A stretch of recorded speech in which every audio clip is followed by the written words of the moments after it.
વિદ્યાર્થી મિત્રો, આપણે જોયું કે કોન્સ્ટેન્ટિનોપલનું પતન થયું એટલે યુરોપ ખંડના જે વાસીઓ હતા એના માટે એક નવો જળમાર્ગ શોધવાની જરૂર પડી.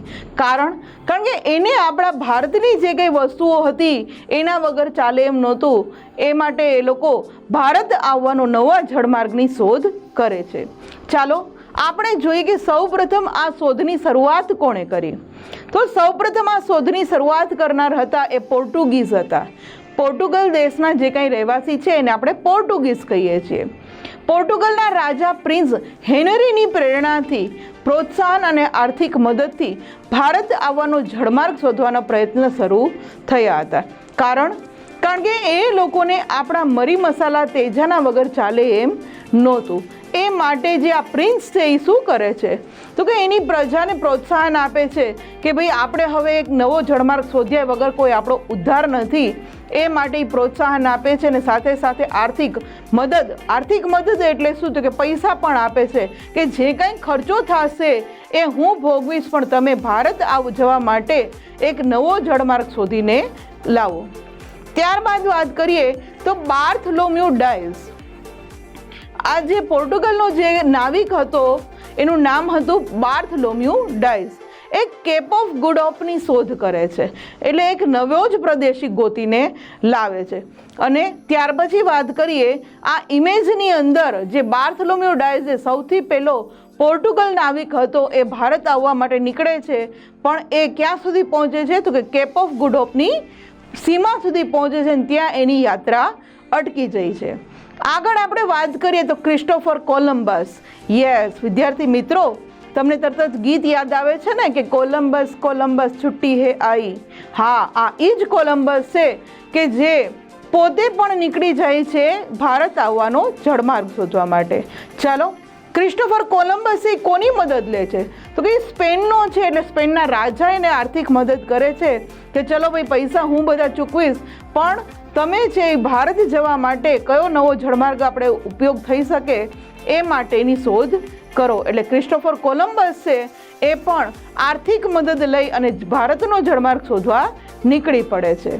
ત્યાર પછી વાત કરીએ તો તે ઈસવીસન 1492માં એટલાન્ટિક સમુદ્રમાં આવેલ, જેને આપણે હાલમાં વેસ્ટ ઇન્ડિઝ કહીએ છીએ, એ ટાપુની શોધ કરે છે. એટલે એ ભારત નથી પહોંચતો કોલંબસ, પણ ક્યાં પહોંચે છે તો કે એટલાન્ટિક સમુદ્રમાં આવેલ વેસ્ટ ઇન્ડિઝના જે ટાપુઓ છે ત્યાં જઈને પહોંચે છે અને એને એવું લાગે છે કે મેં તો ભારતની શોધ કરી લીધી.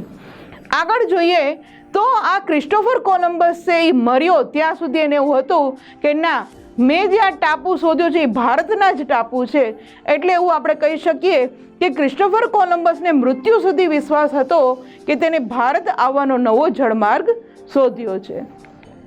ત્યાર પછી વાસ્તવિક રીતે આ ભારત આવવાનો જળમાર્ગ નહોતો, પણ શું હતો તો કે એક નવો જ પ્રદેશ એને શોધ્યો હતો. આ ઇમેજની અંદર જે સ્પેનનો જે ક્રિસ્ટોફર કોલંબસ છે એને આપણે જોઈ શકીએ છીએ. ત્યાર પછી વાત કરીએ તો આ જે નવો પ્રદેશ શોધ કરી હતી એ કયો પ્રદેશ હતો તો એ પ્રદેશ હતો એ કોણે શોધ્યો, કોણે નામ આપ્યું એને. હવે ક્રિસ્ટોફર કોલંબસ છે તો મૃત્યુ પામ્યા, તો થાય છે શું તો કે આ નવો પ્રદેશ એવી સ્પષ્ટતા કોણે કરી તો કે અમેરિગો વેસ્પુચીએ કરી. કારણ કે ક્રિસ્ટોફર કોલંબસ તો જ્યાં સુધી જીવ્યા ત્યાં સુધી એને તો એવું જ કીધું કે મેં જે શોધ કરી છે એ ભારતની કરી છે, પણ એ ભારત નહોતું, એ કોઈ નવો જ પ્રદેશ હતો એવી સ્પષ્ટતા કરનાર જો કોઈ હોય તો એ હતા અમેરિગો વેસ્પુચી.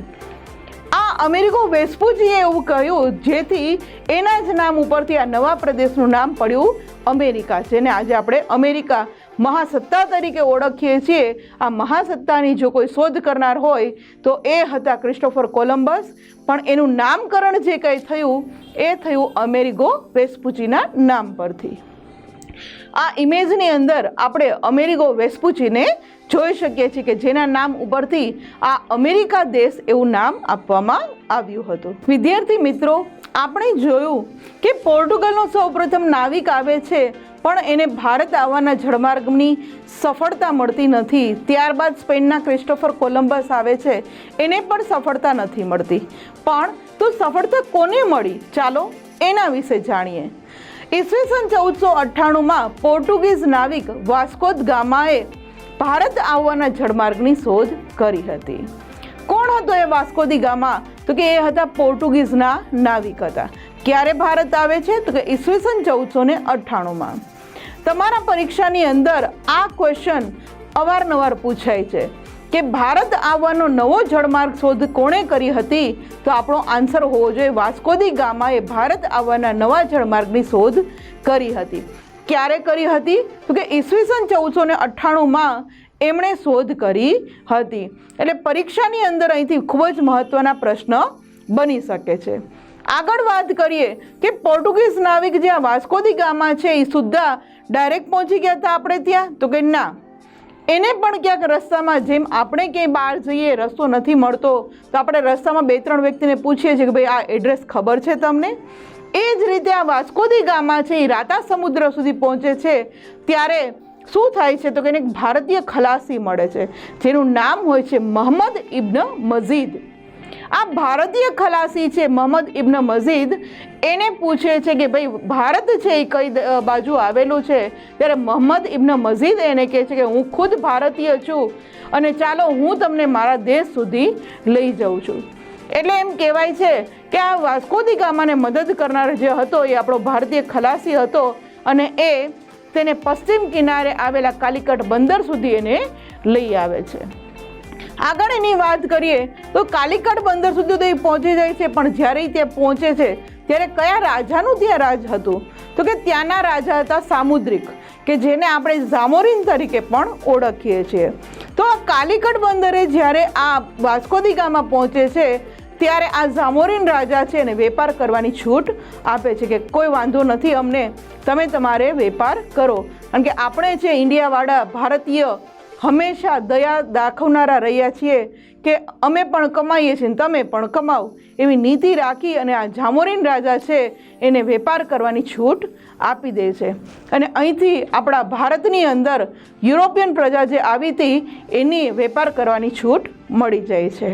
અને આ ઘટનાથી જેમ કહેવાય છે કે યુરોપના જે લોકો હતા એને ભારત આવવાના દ્વાર ખુલી જાય છે અને એક પછી એક યુરોપિયન પ્રજા ભારત આવે છે અને ધીમે ધીમે ભારતની આર્થિક સમૃદ્ધિ પોતાના દેશમાં લઈ જાય છે.